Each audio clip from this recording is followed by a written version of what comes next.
சரி, விரோதிக்கிறாங்க, நாசமோசம் செய்கிறாங்க. நிறைய தொல்லை இருக்குது தான். எவ்வளோ பிரச்சனைகள் இருக்குது தான். அது ஒரு பக்கம் இருக்கட்டும். அதனால அந்த வசனம் சொல்றாரு, விரோதம் செய்கிறவர்களும் அநேகர் இருக்கிறார்கள். எல்லா பிரச்சனையும் இருக்குதுப்பா, இருக்கட்டும். ஆனால் அதுக்கு முன்னாடி ஒரு வசனம் மேலே அந்த 9ஆம் வசனத்திலே ஃபர்ஸ்ட் சென்டென்ஸ் என்ன போட்டிருக்கு? ஏனெனில் இங்கே பெரிதும் அனுகூலமான கதவு எனக்காக திறக்கப்பட்டிருக்கிறது. பார்த்தீங்களா, ஒரு அனுகூலமான பெருசா ஒரு கதவு நம்மளுக்கு முன்பாக திறக்கப்பட்டிருக்குதான். எவ்வளோ போராட்டம், விரோதிக்கிறவங்க விரோதிக்கிட்டோம், பிரச்சனைகள் வரட்டும், குழப்பங்கள் வரட்டும், ஏமாற்றங்கள் வரட்டும், எவ்வளோ சஞ்சலம் வரட்டும், எவ்வளோ கடன் பாரங்கள், எவ்வளோ கழுத்து நெருக்கிட்டோம், எவ்வளோ விரோதிச்சாலும் தப்பு தான், சரி ஓகே பண்ணிட்டு தான். அதே சொல்லி காட்டாதீங்க வீட்டில், நான் தப்பு பண்ணிட்டேன், அது பண்ணிட்டேன், இது பண்ணிட்டேன், பாரு இதனால தான் இது, பாரு இதனால தான் நீ வந்து வியாதிப்பட்டுட்ட, நீ போகாதன்னு சொன்ன, அங்கே போனேன், அதனால பிரச்சனை பாரு, சொல்லி ப்ளேம் பண்ணாதீங்க. தப்பு தான். கர்த்தர் தவறுகளை அற்புதமாக மாற்றக்கூடியவர். அற்புதமாய் கர்த்தர் மாற்றி போடுவார். வெள்ளிக்கிழமை தான் பிரசங்கம் பாருங்க. உங்க தப்பு நீங்க உணரணும். அது தப்பு ஆண்டவர் மன்னிச்சிட்டார்ன்றத உங்களுக்குள்ளாக நீங்க வந்து ஆண்டவரை நோக்கி துதிக்க ஆரம்பிக்கணும். அவர் மன்னிச்சிட்டார், அவர் எல்லாத்தையும் பார்த்துக்கொள்வார் அப்படின்னு. எங்க தப்புனாலதான் ஆண்டவர் என்னை தண்டிக்கிறாரோ, அப்படி கிடையாது. அப்படி நினைச்சிடாதீங்க. ஏன்னா மோசே தப்பு பண்ணிட்டான். எப்ரேயன் கூட எகிப்தன் சண்டை போடும்போது, ஆனால் என்ன பண்ணிட்டாங்கன்னா எகிப்தனை கொலை பண்ணிட்டோன்னு எல்லாருக்கும் தெரிஞ்சிச்சு. இவன் கொலைகாரன் வனாந்திரத்துக்கு ஓடிட்டார். இதை தான் பைபிள் ஸ்டடியில் நடத்தினேன். வனாந்திரத்துக்கு ஓடும்போது 40 வருஷம் இருக்கிறான்.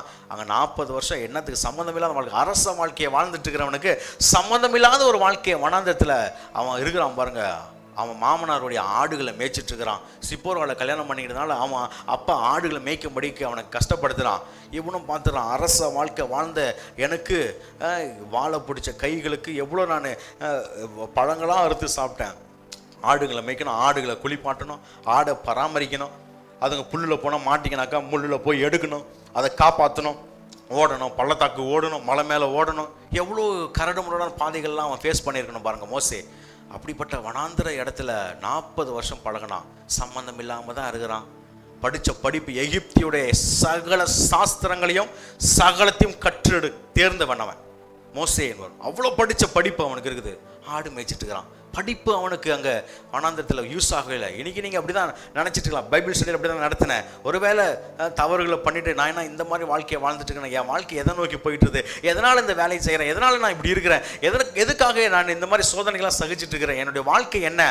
அதே மாதிரி தான் மோசேவும் புலம்புனா. நான் படித்த படிப்பு எங்கே, நான் செஞ்சுருக்கிற வேலை எங்கே, இதுவும் தான் மோசே புலம்பி இருக்கிறான். ஆனால் மறுபடியும் ஆண்டவர் அவனை என்கவுண்டர் பண்ணி அவங்கள்ட்ட பேசி எகிப்துக்கு மறுபடியும் திரும்ப அனுப்பும் பொழுது எகிப்திலிருந்து மறுபடியும் வரான். எப்படி இருக்கும்? இஸ்ரேல் ஜனங்களை வனாந்திரத்தில் வழி நடத்தும் பொழுது இஸ்ரேல் ஜனங்கள் கேட்குறாங்க, இந்த வனாந்திரத்தில் எங்களுக்கு என்ன தெரியும், என்ன இருக்க போகுது வனாந்திரத்தில் அப்படின்னு சொல்லும் போது பாருங்க, விஷ பாம்புகள் சர்ப்பங்கள் எல்லாம் உள்ள வருது, விஷ தேள்கள்லாம் உள்ள இருக்குது, நாங்கள் எப்படி நம்ம வாழ்வோன்னு.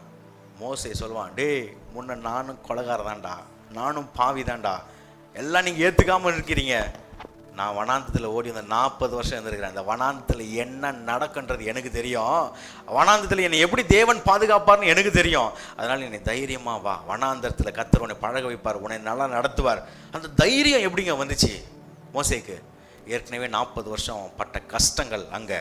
அப்போ உன்னுடைய பாடுகள் எல்லாம் பயிற்சிக்காக தான் இருக்குது. அது வெறும் பயிற்சியாக பாருங்கள், அதுவே உங்கள் வாழ்க்கையாக நீங்கள் எடுத்துடாதீங்கன்னு தான் நான் சொன்னேன் இந்த பைபிள் ஸ்டடியில். அதுதான், அது ஒரு வேறு லெவல். உங்கள் டைம் அது கிடையாது, உங்கள் டைமுக்கு வேறு. அந்த ஒரு பிக்சர் போட்டுப்பாங்க. இப்போ புதுசாக அந்த படத்தோட அந்த எழுத்து மட்டும் நான் உங்களுக்கு போடுறோம் பாருங்கள். இனிமேல் அந்த எழுத்து பார்க்கும்போது இந்த சப்ஜெக்ட் உங்களுக்கு ஞாபகம் வரணும், சரிங்களா? அந்த பாடத்தோட தலைப்பு என்ன வச்சேன் அப்படின்னா, the greatest of all time. அதில் ஹீரோ கதாநாயகன் நம்முடைய மோசே, விடுதலை நாயகன் அப்படின்னு சொல்லிட்டு இருப்பார் பாருங்கள். The greatest of all time.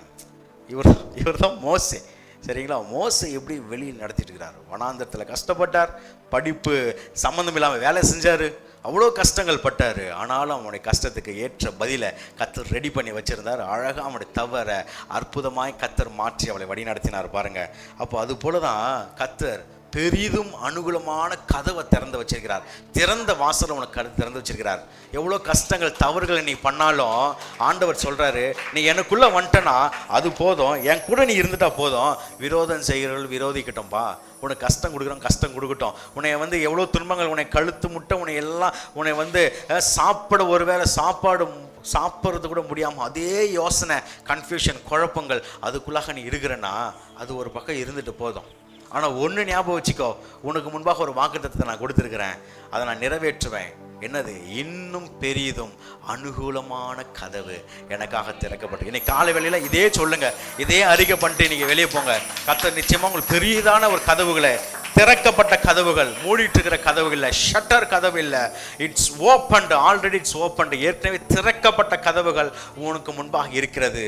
அதை தான் சொல்கிறார் தீமோத்தேயுக்கெல்லாம் சொல்லிட்டு அது வராரு, உனக்காக கதவு திறக்கணும், இன்னும் பெருசா நீ பார்ப்ப அப்படின்றார், இன்னும் பெரிதானதை நீ காட்பாய். இப்போ இருக்கிற நேரத்தை விட the greatest of all time, இருக்கிற நேரத்தை விட பெருசா உன்னை பார்க்க போறீங்க. இருக்கிற ரூத் நிலைமை கிடையாதுங்க, இதை விட பெருசு போவாஸோட இருக்கிற வாழ்க்கையை கர்த்தர் உனக்கு காண்பிக்க போகிறாரு.